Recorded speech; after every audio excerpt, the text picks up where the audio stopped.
කියපු විදිහට මං හිතනවා මං කරපු වැඩ ටික ඔක්කොම කරලා දුන්නා කියලා. 1000ක් උපරිම තෘප්තිමත් වැඩි. ආයේ උපරිම කියන්නේ හොඳටම වෙන ඕන කෙනෙකුට රෙකමන්ඩ් කරන්නත් පුළුවන්. 1000 රෙකමන්ඩ් කරන්න පුළුවන්. මට ඇත්තටම මට මාර මේකක් වුණේ. ඇත්තටම මම හිතන්නේ වෙන කිසිම ඒජන්සි එකක එහෙම දෙපාරක් ඇවිල්ලා පළවෙනි පාර රිජෙක්ට් කියන්නේ මම නිදාගෙන ඉඳලා ආය ඔබතුමා හැරලා ගිහිල්ලා ඔබට එපා නම් මට මොකටද කියලා හිතනවනේ. අනිවාර්යෙන් හිතනවනේ.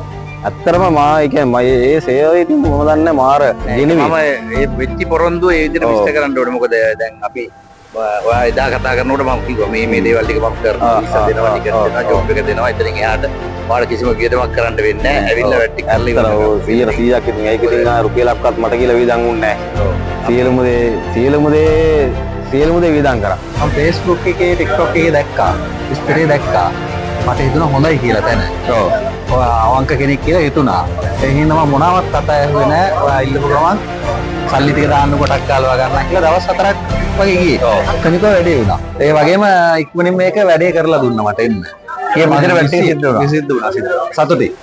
අවුරුදු 12ක වැඩ කරපු එක්කෙනෙක් එයා ගේම ගහගෙන එයා දැන් ගිහිලා තියෙනවා. මෙතන කම්පැනි හොඳින්ද කම්පැනි තත්ත්වෙත් එක්ක අපිට වැඩ කරා යන්නේ කවුරුත් නැහැ. අයිලා ඉඳලා ඉතින් කාලා බීලා හොඳට හිටියා. ඉන්ටෝ තුනකට විතර පේස් කරා. ඒකෙන් දැන් අද ටික පාස් වුණා. දැන් ඉක්මනින් වලට යන්න තමයි තියෙන්නේ. හොඳින් නල කරගෙන ඉන්නවා. එතන විශ්වාසවන්ත කෙනෙක් මේ ලංකාවේ ඉන්න ඇට මේ කියන්නේ විශ්වාස කරලා යන්න අනිවාර්යෙන් ප්‍රශ්නයක් නැහැ. හැමදේම තිරණය කරලා දෙනවා. මේ දැන් මම හරියට තිරණය කරගෙන ප්‍රශ්නයක් නැහැ. හැමදේම හොඳට වෙනවා. මේ අයියලා වෙන විශ්වාස කරලා මෙයාලත් එක්කම ඉන්න වරදින්නේ අන්තිම මොහොත වෙනකන් ඉන්නවා ළඟට වෙලා බලාගෙන අම්මයි තාත්තයි වගේ ඉතින් අයියාගේ වයිෆ් එහෙම මාව බැලුවා හොඳට මගේ අම්මා වගේ මාව බැලුවා ඉන්න තැන් දීලා හැමදේම මට තෙරපි දෙකේ ඉඳන් අරන් දුන්නා ඉතින් රට ඇවිල්ලා හත්විට ඉතින් ගේමක් ගහන්න පුළුවන් මේ අයියලා දෙන්නත් එක ජොයින් වෙන්න විශේෂයෙන්ම ලංකාවේ මෙහෙ ඇවිල්ලා කියන කතා අහන්න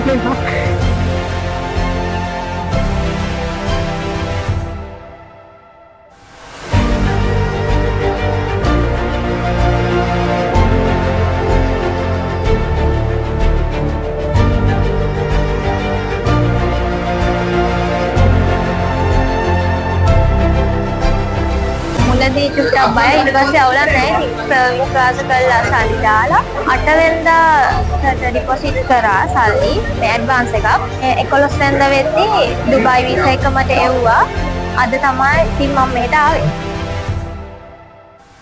මේ ඉන්නේ අපේ රශ්මි නංගි අද රශ්මි නංගි ජොබ් එකට යන්න ඇවිල්ලා ඉන්නේ ඉතින් රශ්මි නංගිගේම විස්තරය අපි අහලා දැනගමු කොහොමද උනේ කියලා අද ආවා ඉතින් කැෂියර් ජොබ් එකකට තව දවස් දෙකකින් වගේ තමයි වැඩ ස්ටාර්ට් කරන්නේ. හොඳයි වගේ පේනවා. එතන ඉන්න අයත් හොඳයි. කලකනවා. අවුලක් නැහැ. කිසි ප්‍රශ්නයක් නැහැ. යාළුවෙක් කිව්වා ඊට පස්සේ TikTok එකෙන් බලලා කතා කරා වීඩියෝ ටික බලලා මුලින්ම බය හිතුණා ගොඩක් බය හිතුණා. මොකද තනියෙන් ගේම ගන්න නිසා. ඔව්. ඊට පස්සේ අයියාගේ කතාවත් එක්ක වැඩේ හරියනවා කියලා හිතුණා.